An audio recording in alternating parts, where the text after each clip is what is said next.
Hi everyone, and welcome to this week's Wallsend history story. Another little change of theme this week. I am trying not to stick with the same theme every week to keep the stories varied and hopefully interesting. This week I am covering the details of the life and death of three people who were well known in Wallsend in the past. I hope you will enjoy it and find it interesting. The first person I am talking about is Alderman John Giles. John was born in Gaspit Row in Wallsend in 1835. I know that Sea Pit, which was in Richards and Lees Park, was known as the Gas Pit, and there were some colliery houses near there, so I believe that they may be the colliery houses where John was born. 1835 was also, as many of you will know, the year of one of the larger colliery disasters in Wallsend, and it would seem that John's baptism had been planned to take place on the day that many of the miners who sadly lost their lives were to be buried. It is not clear if his baptism went ahead or not, but it is possible that it did. By 1841, the family had moved from Gaspit Row and were now living in Swan Row, which we now know as Station Road. But of course it was a much shorter road than the one we see today. And by the age of 11, John was working in Wallsend Colliery, but it seems that this was not the job that he wished to do for life, and later he became a grocer's apprentice, eventually setting up his own grocer's business. After his marriage to Susanna, the family settled for a time in High Street West, and the couple had around 8 children together. By around 1891, the family had moved to Albert Villa in Wallsend, and John would remain there until his death. Albert Villa, for anyone wondering, was on Lillian Avenue, and I believe the house is still there today, but I didn't take a photo of it as I can't confirm that it is the same house. And back when John and his family lived there, only a couple of houses stood in the street and the rest of it would have all been mostly fields. John was a member of the local board for Wallsend for several years, but he did retire for a short while, only to return again in 1894. And when Wallsend became a borough in 1901, he became an alderman and was the councillor for the Northumberland ward. It is safe to say that he liked to keep himself busy, as he was a member of the Park Committee, the Tramways Committee, the Municipal Buildings Committee, the Education Committee, the Building Committee, the Finance Committee, the School Management Committee, and the Secondary Education Committee. And I have to say that I found it hard enough to say all of those, let alone to imagine working on all of them. And he must have had very little time for anything else with his grocer's job as well. But this wasn't the end, as he also served on the Wallsend and Wilton Quay Joint Hospital Board, and he was the chapel steward for the Carville Chapel in Buddle Street for 38 years. In 1904 he was asked to be the mayor of Wallsend, however he turned this down due to his failing health, and I also kind of feel he wouldn't have had time to fit it in with everything else that he had to do. He was described as being a kindly, modest and unassuming in his private life, working life and his council life, and at the time of his death in 1907 he was said to be one of the best known public figures in Wallsend. He died in September of 1907 when he was around 72 years old. He died at his home in Albert Villa after a long illness. His funeral took place at Wallsend Cemetery, which we now tend to call Church Bank Cemetery. A service had first been held in the United Methodist Church in Buddle Street, and strangely a description of the coffin was given in one of the newspaper articles I read, which wasn't something that they often did, so I did wonder if it was a little more special than what the reporters had been used to, as it did seem odd to me that they described it in such detail. The funeral procession from the church to the cemetery was led by Inspector Pringle, and many members of the local police force, followed by the hearse and several carriages containing the family members and many council members. The funeral was said to be very well attended, which was said to be an indication of how well liked John Giles was. The service at both the church and the graveside were conducted by the Reverend F. Galpin. The photos you see on screen in this last section show the grave of John Giles today, as it can still be seen in Church Bank Cemetery. The next person I am going to talk about is the Reverend William Marlowe O'Brady Jones. Obviously that name is a bit of a mouthful to keep saying, so I will just call him the Reverend O'Brady Jones for the purpose of this video. The Reverend O'Brady Jones was the vicar of St Luke's from 1892 until his death in 1908. He was born in Cork in Ireland in 1855 and was the son of a clergyman of the Church of Ireland. He studied at Limerick and later at Trinity College in Dublin. He then left Ireland to study at Durham University for the English ministry, and he was ordained in 1883.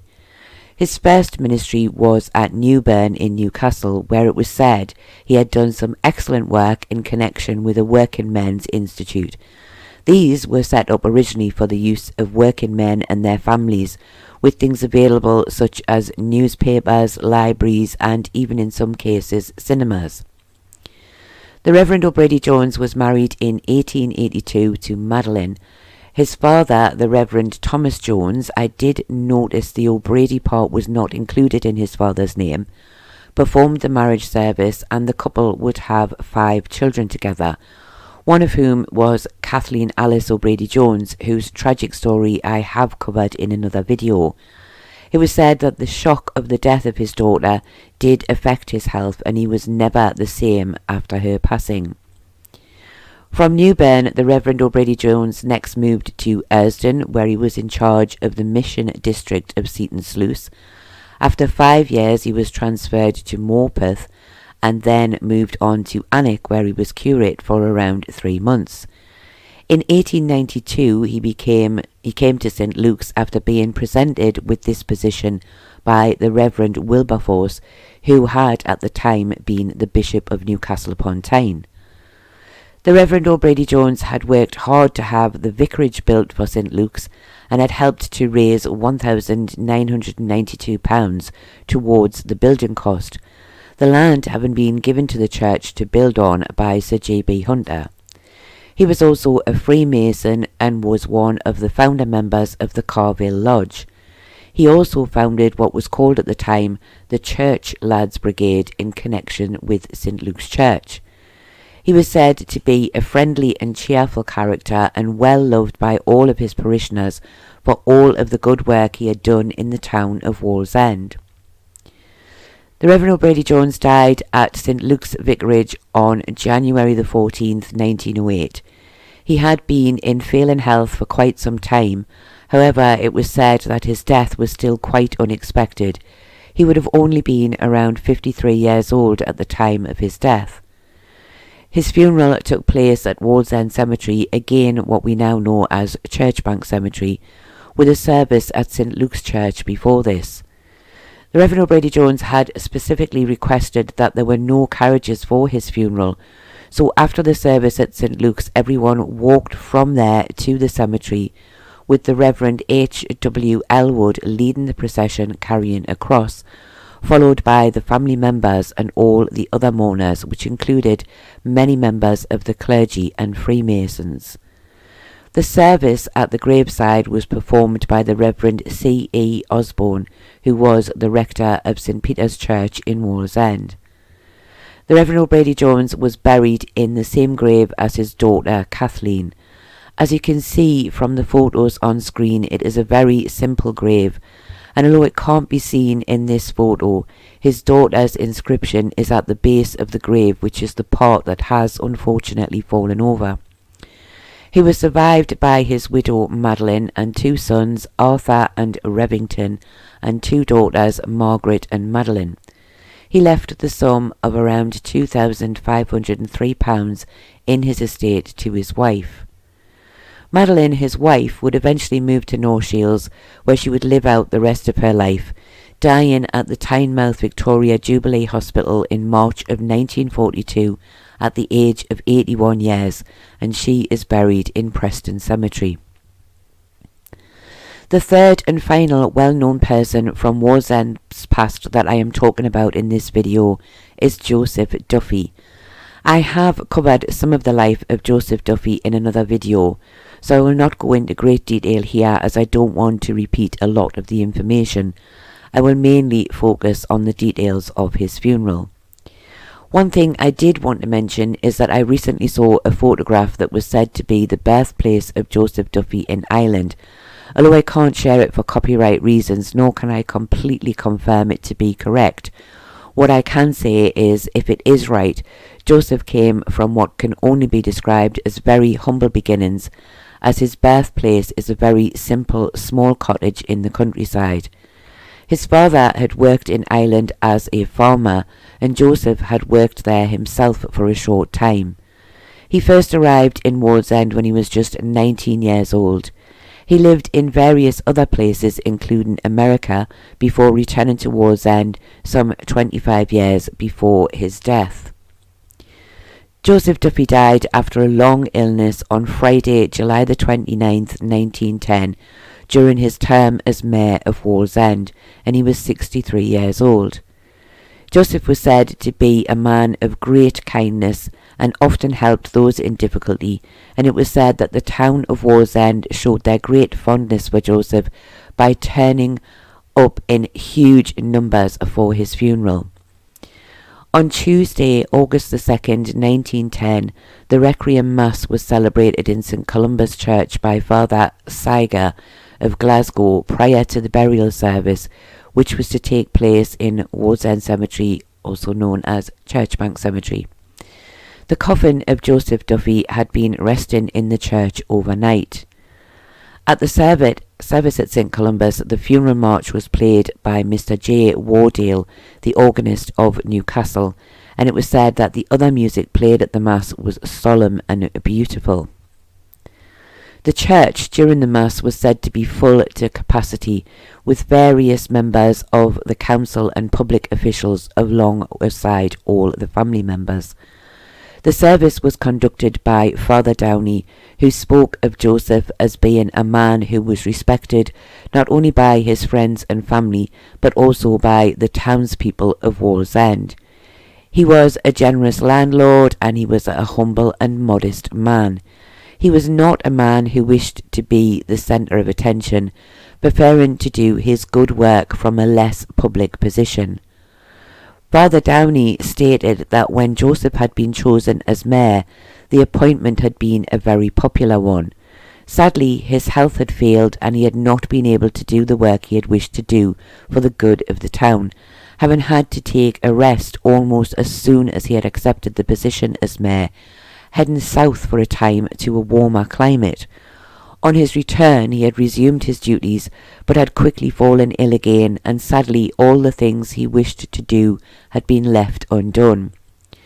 Father Downey said that the people of the town would surely sympathise with the family for their tragic loss. Thousands of people lined the route from St. Columba's Church to the cemetery, all removing their hats as the procession passed by.